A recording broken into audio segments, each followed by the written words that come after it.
박용진 의원이 어제 CBS 김현정의 뉴스쇼에 출연을 해서 그 성비위 3인방 트로이카 뭐 이렇게 지적을 하면서 이런 분들이 공천 국면을 이끌어가서는 안 된다.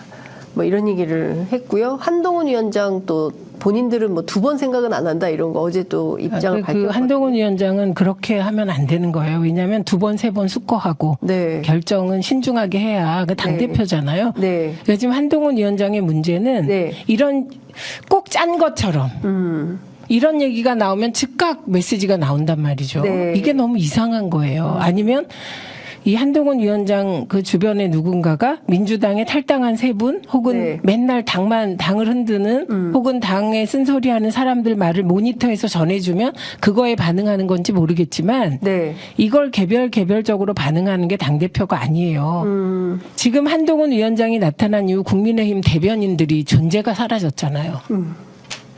혼자서 차치고 포치고 다 하고 있잖아요. 그래서 이거는 자제하셔야 되는 거고, 박용진 의원은 네. 저는 이제 그 특징이 그런 거라고 생각해요. 그 내용을 자기는 맞다고 생각할 수도 있고 저는 저렇게 하면 안 된다고 생각해요. 네.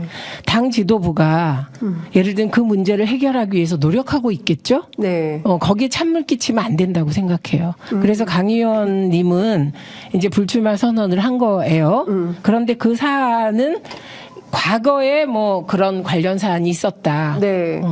그런데 한 사람의 인생이 걸린 거잖아요. 성비위 범으로 인생이 어떻게 될지 모르니까 조심스럽게 해결하는 거 틀린 거 아니죠. 예. 그리고 결론이 이렇게 났으면 그냥 받아들이면 되는데 그것까지 묶어서 성비 3인방 그래서 정봉주 의원이 지금 소송한다는 거 아닙니까? 그렇죠. 예. 그리고 현근택 의원 건은 네. 현근택 변호사. 현근택 변호사 건은 네. 지금 진행 중이고 네. 본인이 이제 고심하고 있는 상황 네. 아니겠습니까? 예, 예. 그러니까 이게 같은 당에서 사실 자기하고 상관도 없는 윤영찬 의원 지역구의 일이고 네. 그리고 박용진 의원보다 당 지도부가 더 당 걱정합니다. 네. 맨날 이런 식으로 선정적으로 묶어서 네. 조선일보가 좋아하는 식의 프레임을 짜는 거 이건 정말 본인이 생각해 봐야 된다. 예. 왜 예. 민주당의 많은 당원들이 박용진 의원에게 네. 또 비판을 하는지 예, 그러면 또 박용진 의원 등을 네. 조선일보 등이 옹호해주고 이런 상황이 결코 본인에게 좋지 않다.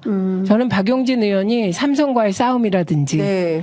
그 소위 그 유치원이나 어린이집 관련 네. 뭐 긍정적인 활동을 긍정적으로 평가합니다. 근데 네. 왜 이런 스탠스를 취하는지 알 길이 없고요. 네. 정봉주 의원의 경우는 관련 재판이 진행됐잖아요. 네. 그리고 재판 결과가 나왔고 그 판결문이 나왔어요. 어쨌든 네. 지금까지. 네. 그래서 본인은 굉장히 억울하게 지난 총선에 출마를 못했다라고 생각을 하고 있는 거죠. 네. 그러니까 이 부분은 아마 그 박용진 의원이 판결문을 좀 보고 정봉주 의원한테 사과를 하든지 네. 뭐 해야 되지 않을까 싶습니다. 어쨌든 판결문에는 네. 정봉주 의원 말대로 나와 있거든요. 예. 네. 그렇게 묶어가지고 이런 행동이 민주당 이제 나가보면 왜 이렇게 민주당은 안에서 싸우냐. 대표를 흔들고 네. 왜 이렇게 안에서 난리예요? 예. 이렇게 얘기하는 사람들이 더 많아요. 예. 그러니까요. 그렇게 봅니다. 네, 박용진 의원이 뭐 유치원 3법이라든가 삼성과 네, 네. 관련해서 적극적으로 싸우고 이런 것을 평가한다면 굳이 정봉주 의원이 거기 강북을 갈 이유가 있냐 이런 비판도 있거든요. 다른 지역으로 가도 되는 거 아니냐. 아니 그러니까 네. 이런 거죠. 국회의원의 평가는 네. 다면적인 거예요. 저는 네. 정봉주 의원은 이 간 이유도 이해하고 네. 그리고 박용진 의원이 일을 잘할 만한 사람이라고 생각해요. 네. 네, 그럼 일 잘하는 국회의원이 박용진 의원뿐이냐? 아니죠. 네. 정봉주 의원이 그러면 박용진처럼 일 못할 거예요. 일 잘할 거예요. 그렇겠죠. 그런데 민주당이잖아요. 네. 예, 민주당이기 때문에 많은 당원들이 보기에 왜 박용진 의원은 저렇게 공개적으로 민주당의 그러니까 해를 줄 수 있는 말을 반복적으로 할까? 라는 의문을 가질 수 있는 거죠. 그리고 뭐 정봉주 의원이 거기 가면 네. 지역구 탄탄한데 이기면 되잖아요. 박용진 의원이. 네. 저는 참 이상한 게 이런 거예요. 제가 조홍천 의원 지역구에 이제 네. 출마 선언을 했어요. 그래서 저보고 언론이 친명 자객이라고 비판하잖아요. 네. 그리고 이원욱 의원 지역구에 가면 친명 자객이래요. 저기 최기상 의원, 친명이라는 최기상 의원 지역구에는요, 조승현, 조상우, 어떻게 조씨들만 또 가 있네요.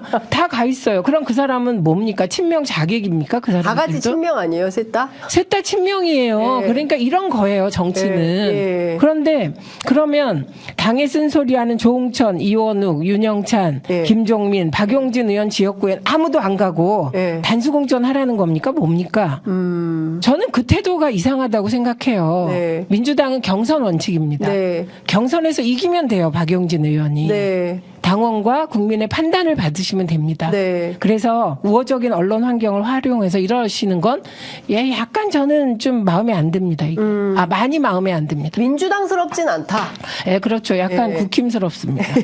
예, 알겠습니다. 제 평가고요. 네. 그리고 저는 어디든지 그게 이재명 대표 개항이라고 할지라도 젊은 청년 정치인이 도전할 수 있다고 생각합니다. 네.